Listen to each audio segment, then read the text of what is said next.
Let's continue with our properties. And the first one that we are looking at is the bulk modulus of elasticity. So it is a number used to describe how compressible a fluid is, such that when we apply pressure to any substance, we expect that the substance will change volume. As to whether the volume change is huge or less, that depends on the kind of fluid we are dealing with. So the bulk modulus just represents this compressibility or elasticity. So the EV, or the bulk modulus of elasticity, relates the change in pressure to the change in the volume of a fluid.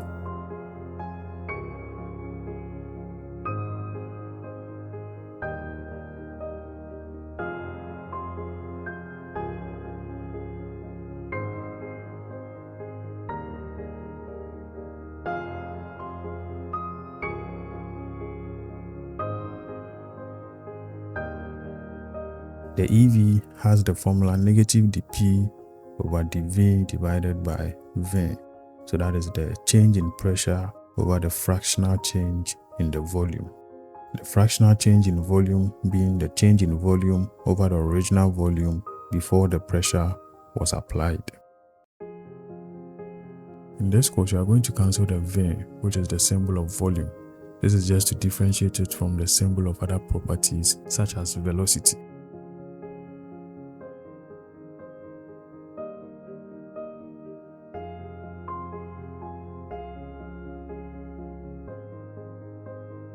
Okay, so let's look at the reason why there is a negative in the formula. We know when we rearrange the formula, then we'll have pressure being directly proportional to the volume change, which means that when I apply more pressure, I expect that the volume will change significantly.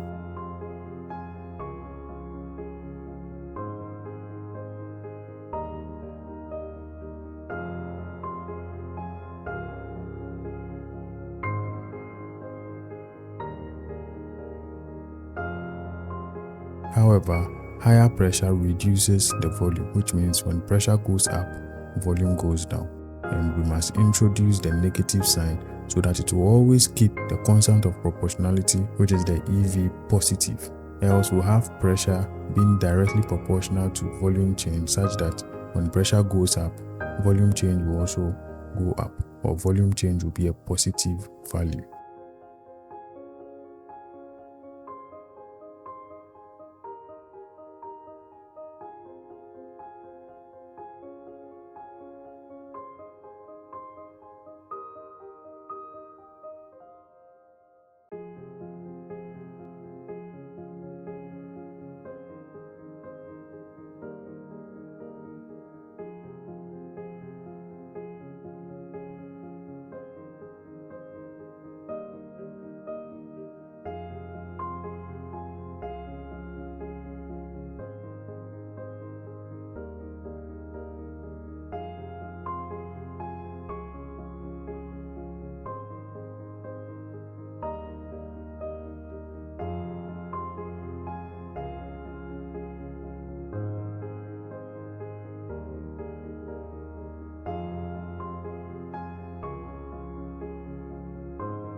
Now let's look at the bulk modulus of ideal gases. I think by now we should all agree that temperature goes in to change the volume of substances, such that when you subject any substance to temperature, that is higher temperature, then you expect the volume to go up. So in order to measure accurately the EV, we must keep the temperature constant, else it will disturb the compressibility that we want to measure. So this process is called an isothermal process, where we keep the temperature constant and then we change the pressure to see how it affects the volume or the density of the fluid that we are working with.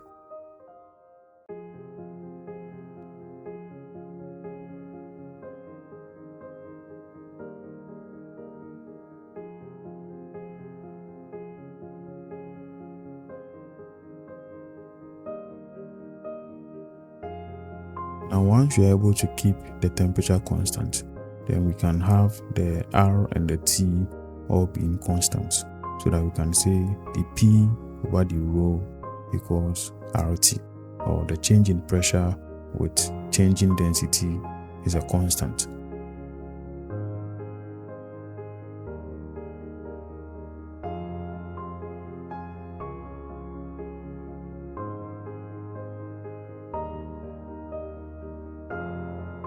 So how do we even explain this? All that it means is that the higher pressure will cause more compression, which is a function of density, which means when I press or I apply more pressure to any substance or a fluid, then I expect the volume to change. Once the volume goes down, the density will go up. So pressure is directly proportional to the change in density.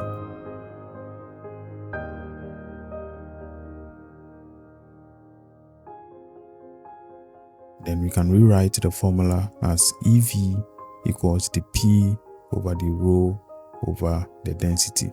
And this one is not negative because when we apply pressure to a substance, the density will also go up. So higher pressure equals higher density.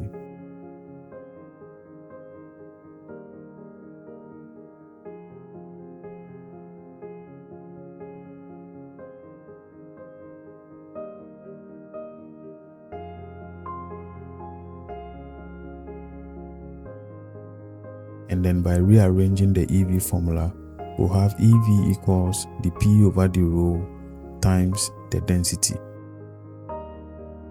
Once we have the P over the rho in both formulas, it means we can replace RT with the P over the rho, such that EV equals RT times rho. And we've seen this formula before, which is just the ideal gas equation.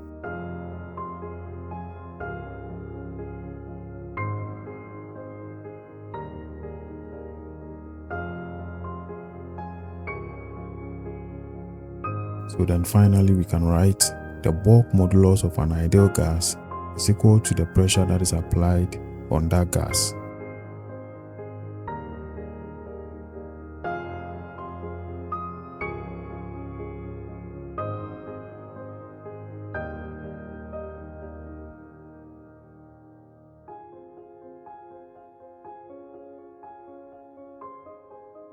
Before we explain the property that is vapor pressure, let's use something that we know. This one we are all aware of, that most things do not like to be bounded. Everything wants to be free. We want to break away from the things that hold us. For instance, the sea would have evaporated if not for atmospheric pressure on it. Also, we can talk about the force of attraction between molecules in solids and liquids. It is because of that attraction that they are even there in the first place. If they had enough energy to move, they would have broken those forces and then be free.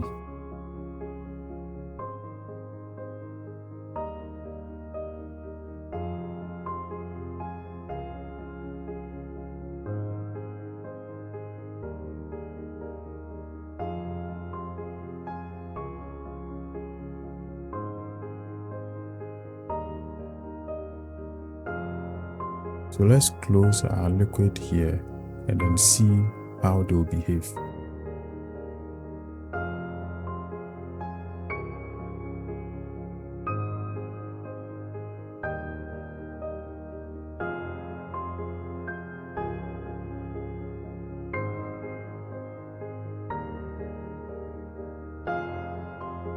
As we've said, all these particles would want to be free. The only thing that will keep them from being free or from jumping from the liquid state to the gaseous state and being free is some form of pressure that should be mounted on top of them. Now this pressure, if it is low, then they can free themselves easily. However, when they begin to jump from the liquid state to the gaseous state, then they also begin to mount pressure on the liquids that are below them. So the ones that have been able to jump from the liquid state up to the gaseous state now collide with each other to create higher pressure on top of the liquid, which makes it difficult for the ones below to now jump up to become gas or to be free.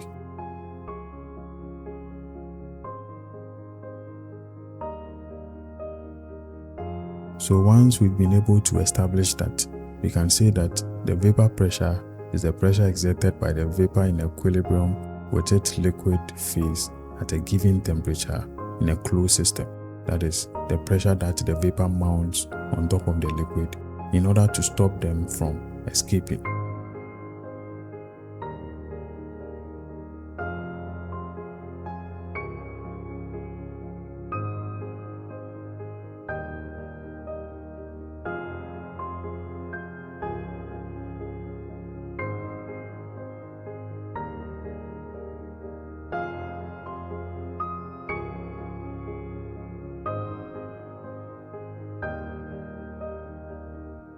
So, if we understand this very well, then in a closed system, for a particular temperature, then there should be a particular vapor pressure that keeps the substance in its liquid phase.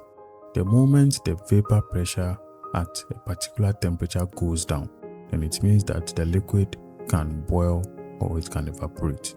And this causes what we call cavitation. So cavitation happens when a liquid at its own temperature reaches a point where the pressure is less than the vapor pressure and the liquid begins to boil. We'll study cavitation more when we get to pressure.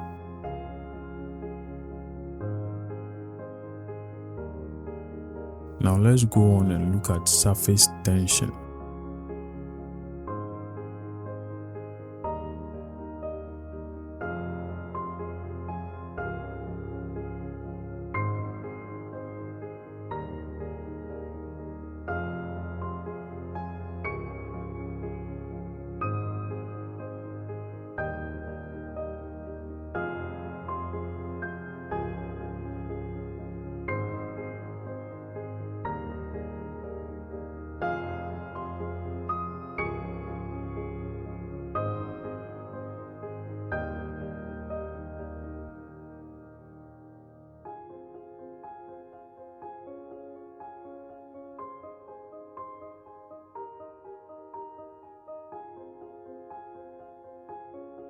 In physics, we studied that surface tension is the property of a fluid that makes the surface behave as if it were an elastic skin.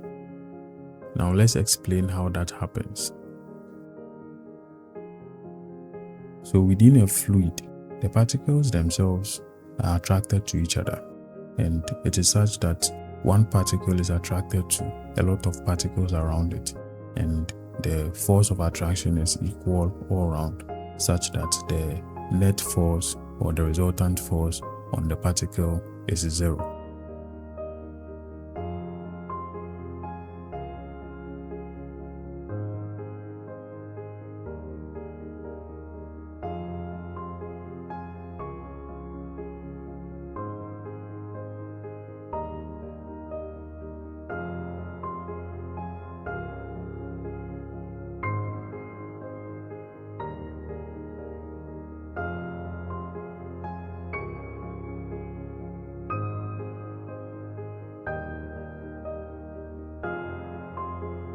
However, at the surface, the molecules have greater attraction for each other. This is because there is a different fluid, which is air, on top of the liquid, and liquids are not attracted to air.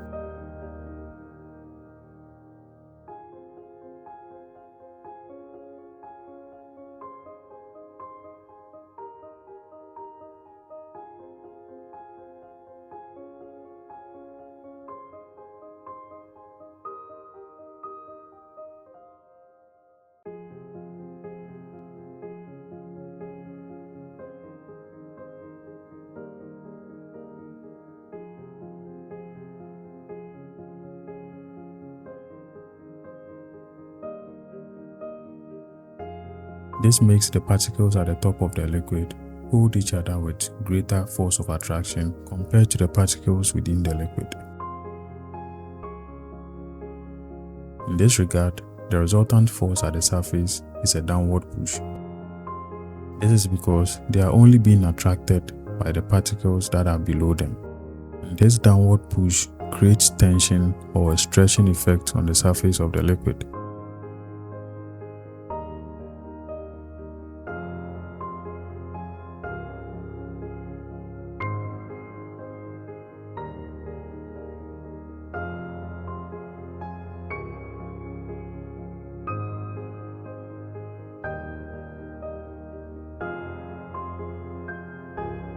And we can use this to explain why some liquids behave the way they behave.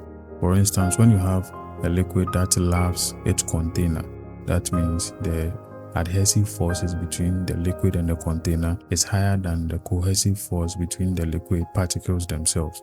Then the liquid ends up hugging the container or attracted to the container, and the surface tension effect pulls down the liquid so that we have a sagging effect or a downward sag.